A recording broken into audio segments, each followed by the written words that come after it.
going to continue learning about splines and modeling using 2D and 3D Max. So we're going to start by coming over to Create, and just beside our geometry is our shapes. This is our 2D shapes if we remember from our last tutorial.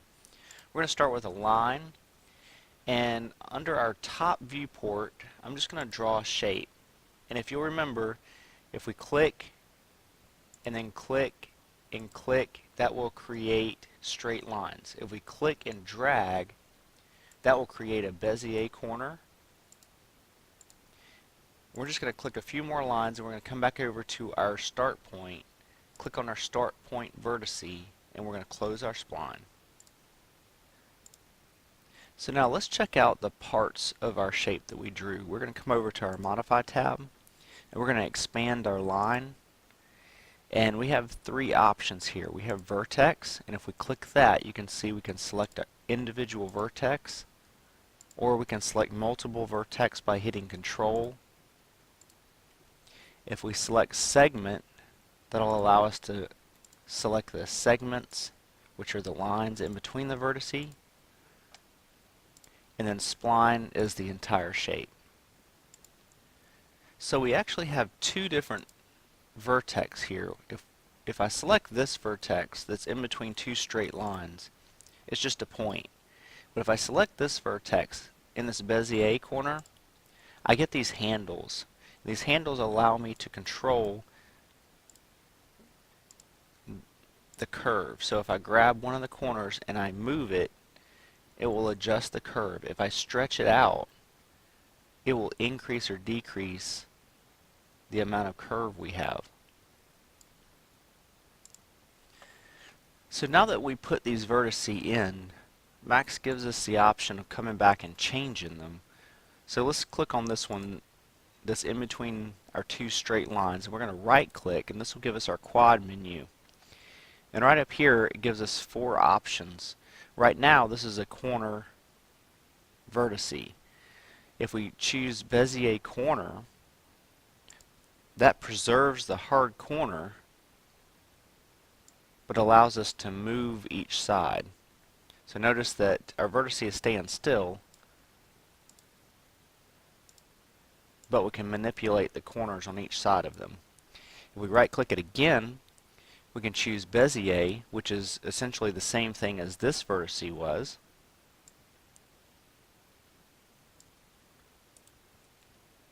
It originally was a corner. If we click smooth, it will automatically smooth between the two vertices that are here. So we can move it, and it will create an automatic smoothing between those two. We can also straighten out lines. So if we come over here to our segments and right click on our segments, we can turn it from a curve to a line, and it'll straighten out that curve. If we do that with a line and try to turn it into a curve, it actually won't do anything.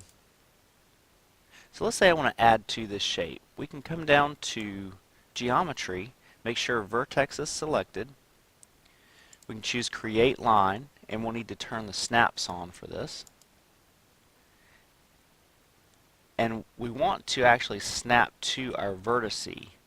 So the way we do that is we right click on our snap, and we come down here. So instead of grid points, we select vertex, and now it'll actually snap to our vertice here. So we click, and notice it's trying to fill in for us already, and we'll close the spline. And now if we want to get rid of that segment in between these vertices, we'll go to Segment, we'll click on the segment,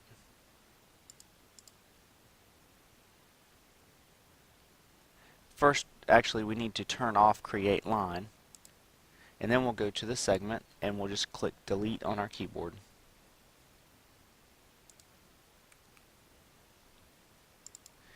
If I decide that I want to add another vertice here, I just simply click on Refine, find where I want to add the vertex, and click.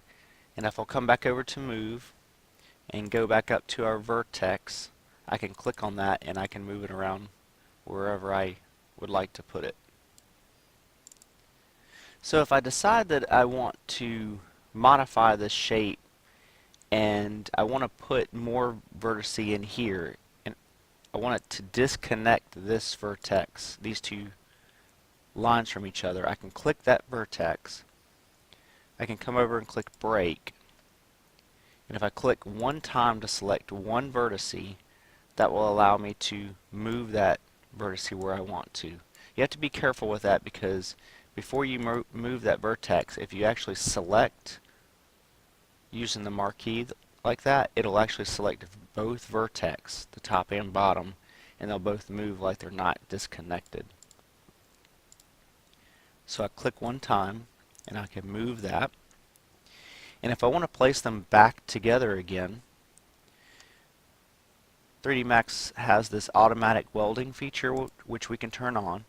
The threshold is the distance between the vertices that it'll allow before it welds. So if we just take that vertice and put back on the old one, it automatically welds those two together again.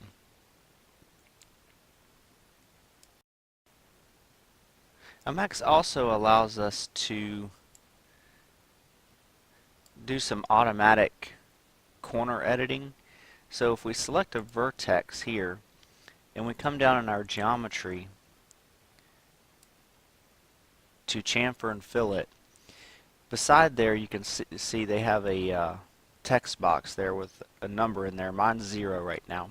So if I click on fillet and I increase this number, you can see that it provides us with two vertex with a nice even corner in between the two. Chamfer is pretty close to the same thing, except instead of a nice smooth corner, it splits it up into two vertex and there's a straight line in between the two.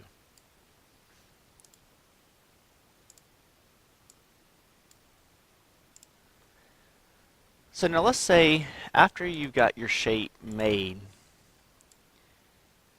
and you want to turn this into something that is viewable by the renderer, we can come back up to the top here and it gives us a couple options. The first one is enable in viewport, and what that does when we click it, you can see it actually creates a more of a 3D object out of our line. Now we can come down here and adjust the thickness of our line just like we would do with a normal primitive. If we want to render this, I'm going to hit render real quick and notice that nothing shows up. In order for something to show up in our render view, we have to enable in renderer, and when we click that and we click render again, our shape will show up in our render view. Now if we want a less rounded shape, we also have the option of changing our sides. Now I'm going to hit F4 so that we can see our sides, and I'm going to increase our sides, which will make it smoother, or I can decrease our sides and it'll give us this chiseled look.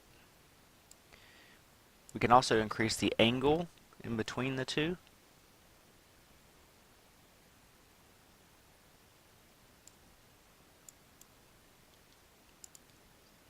We can also turn it on rectangular and we'll get other options for our shape.